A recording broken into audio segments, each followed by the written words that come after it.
एक minute रुकिएगा। Yes. त एकदा तु मुनयः प्रातर्हुताग्नयः सत्कृतं सूतम् आसीनम् पप्रच्छुरिदमादरात्।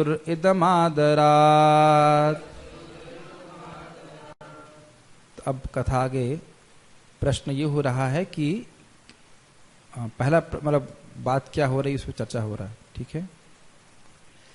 त एकदा तु मुनयः, एकदा मतलब एक दिन, तु मतलब उन मुनियों ने, प्रातर्हुताग्नयः सुबह के समय अग्निहोत्र इत्यादि यज्ञ करके, सत्कृतम मतलब सत्कृतम सूतम मतलब सूत गोस्वामी जी का सत्कार किया, आसीनम मतलब उनको बिठाया ऊंचे आसन पर, प्रपच्छुर मतलब पूछा, इदम मतलब यह प्रश्न, मतलब आगे के श्लोक में आने वाला है कि क्या प्रश्न पूछा, बड़े आदर से।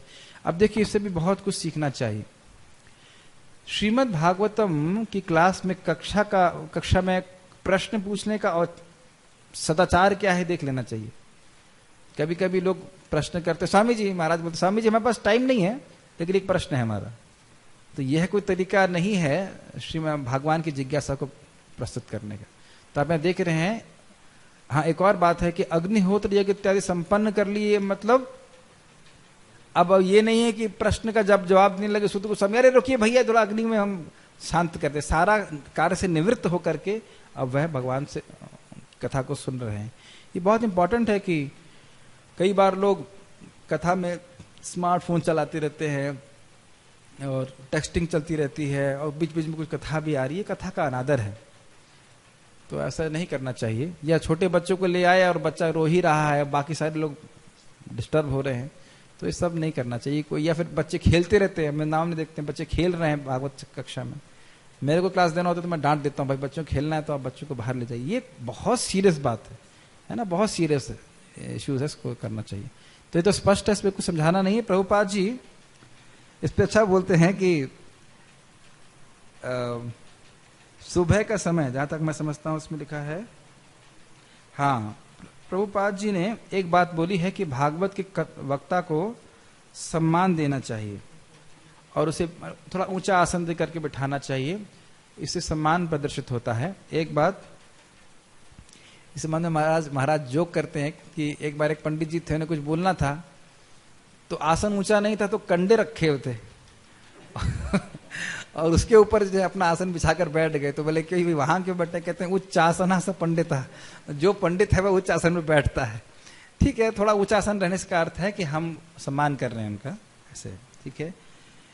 श्रील प्रभुपाद जी को और बात बोलते हैं कि बहुत अच्छी बात है कि देखिए जो व्यास गद्दी पे बैठा है उसे व्यासदेव का प्रतिनिधित्व करना चाहिए। महाराज जी बहुत अच्छा बताते हैं। व्यासदेव कह रहे हैं कि परम सत्य भगवान है और जो व्यासदेव के प्रतिनिधि हैं वो कह रहे हैं निराकार है। तो ऐसा व्यक्ति प्रतिनिधि नहीं है, उसको वह आदर के योग्य नहीं है। और सुनने वालों को भी थोड़ा ज्ञान होना चाहिए कि क्या बोला जा रहा है। ऐसा नहीं कि कुछ भी बोलना चालू कर दे, हम ही भगवान तुम ही भगवान, ऐसे बातें बोलने वाले को हमें प्रमाणिक नहीं मानना चाहिए। फिर प्रभुपाद जी आगे बता रहे हैं कि सूत गोस्वामी जी पे आगे वैसे बातें स्पष्ट होंगी। सूत गोस्वामी जी के प्रति आदर भाव क्यों था? क्योंकि ये शौनक आदि ऋषि जानते हैं कि उन्हें बड़े एकाग्रता से श्रील सुखदेव गोस्वामी से सुना था, इसलिए वह बड़ा विश्वास था कि इस बात को वह ठीक से समझा पाएंगे, पढ़ पाएंगे। जैसे आप लोगों को कुछ तो विश्वास हुआ कि मैं पढ़ के आया हूं कि नहीं? ऐसे तो नहीं मैंने वैसे ब्रश किया और उसके बाद नहाया भी नहीं और ऐसे आ गया, हाँ चलो भाई कुछ बोलना है। तो ये विश्वास का अर्थ, और ये बहुत इंपॉर्टेंट है। देखिए जब भी हम परंपरा में ज्ञान देते हैं तो लोगों का विश्वास हम पर रहेगा, क्योंकि जब आप कुछ बोल रहे हैं तो आप दिखा सकते हैं, देखिए प्रभुपाद जी क्या बोल रहे हैं, देखिए आचार्यगण क्या बोल रहे हैं, तो उनको हमारी बात पे विश्वास होगा और हम भी विश्वास से बोल सकते हैं कि हम झूठ नहीं बोल रहे। ये भी इंपॉर्टेंट बात है। और हम तभी लोगों का कल्याण कर सकते हैं, कल्याण करने का माध्यम बन सकते हैं जब उन्हें परंपरा का ज्ञान दें। हम अपने शक्ति से किसी का कोई कल्याण नहीं कर सकते, अपना भी नहीं। ठीक है। और बहुत सुंदर बात प्रभुपाद यहां पे बोल रहे हैं गोस्वामी पे कह रहे हैं कि जो बोलने वाला है उसकी इंद्रियां भोगों में लिप्त रहनी नहीं चाहिए। अब ऐसा नहीं है कि हम थोड़ी देर पहले छेनी खा रहे थे और उसके बाद अब भागवत प्रवचन कर रहे हैं, और थोड़ा पान का पीक दान रखवा थूक रहे हैं, उसके बाद भागवत कर रहे हैं। ऐसा नहीं होता। 4 नियमों का पालन करना चाहिए। अवैध स्त्री संग न करे, शराब न पिए, मांस न खाए। शराब भी नहीं पिए मतलब चाय भी नहीं पिए, और मांस नहीं खाए, और जुआ नहीं खेले। ये कम से कम इस प्रकार से अपनी इंद्रियों को संयमित करे।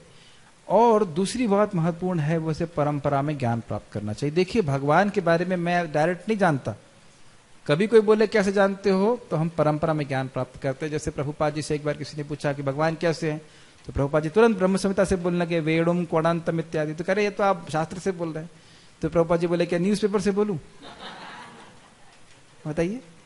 तो भगवान के बारे में जो वर्णन है वह शास्त्र से ही बोला जाता है। तो कभी भी किसी भी साधु को सुन रहे हैं तो आपको प्रश्न करना चाहिए कि अगर कहीं संदेह है तो महाराज जी, प्रभु जी, ये कौन से शास्त्र में लिखा है का उसका वर्णन है, तब स्वीकार करना चाहिए। ये नहीं कि बस हाँ देखने में अच्छे लग रहे थे, अच्छा था, बड़े लंबे लंबे बाल थे, बड़ी दाढ़ी थी, साधु होंगे जरूर, ऐसा नहीं सोचना चाहिए। इसकी हम चर्चा भक्ति वृक्ष में कर चुके हैं। ठीक है। और एक बहुत अच्छी बात है कि प्रभुपाद जी बता रहे हैं कि लोगों को बड़े विनय पूर्वक प्रश्न करना चाहिए, और कभी उल जुलूल प्रश्न नहीं करना चाहिए। परम पूज्य राधा गोविंद महाराज जी क्लास कर रहे थे, एक माता जी बोली मेरा पर्स खो गया है मंदिर में, मैं क्या करूं? महाराज कह रहे हैं मेरे से क्यों पूछ रही हो? भागवत के बाद थोड़ी बुढ़ी थी, उनका दिमाग डिस्टर्ब था। अब बताओ, ये भागवत पे प्रश्न करना चाहिए मेरा पर्स खो गया मैं कैसे पूछूं? तो जो प्रश्न है वह है प्रसंग में होना चाहिए और उसका सम्मान होना चाहिए। एक बार वैसे मैंने प्रवचन कर रहा था वृंदावन में, मैंने कोई प्रश्न, एकदम व्यक्ति 5 मिनट पहले क्लास के आया और बस खंडन करना चालू कर दिया, कर्म ये होता है वो होता है। हमने कहा आपके प्रश्न का उत्तर प्रश्न पूछने का सही तरीका नहीं, इसलिए मैं उत्तर देने के लिए बाध्य नहीं हूँ, मैंने क्लास रोक दिया। तो यह कोई तरीका नहीं होता है यार, आप लोग ऐसे नहीं है, लेकिन मैं खाली बोल रहा हूँ कि प्रश्न पूछने का तरीका विनय पूर्वक होना चाहिए। प्रभुपाद जी जब बोलते हैं कि श्रद्धा नहीं है तो आप क्लास में आइए ही मत, सुनिए ही मत। कोई जबरदस्ती तो है नहीं कि भाई आप जबरदस्ती किसी को बैठना है। तो इसलिए और श्रद्धा क्यों होती है, देख लीजिए कि भाई वक्ता जो है क्या वह शास्त्र से बोल रहा है कि नहीं बोल रहा, मतलब वो कंफर्म कर लीजिए। तो ये शायद आप लोगों ने पढ़ा होगा, इसको हम आगे बढ़ाते हैं फिर। ठीक है। तो यानी उन्होंने पूछा, ये हमने श्लोक को देख रहे हैं।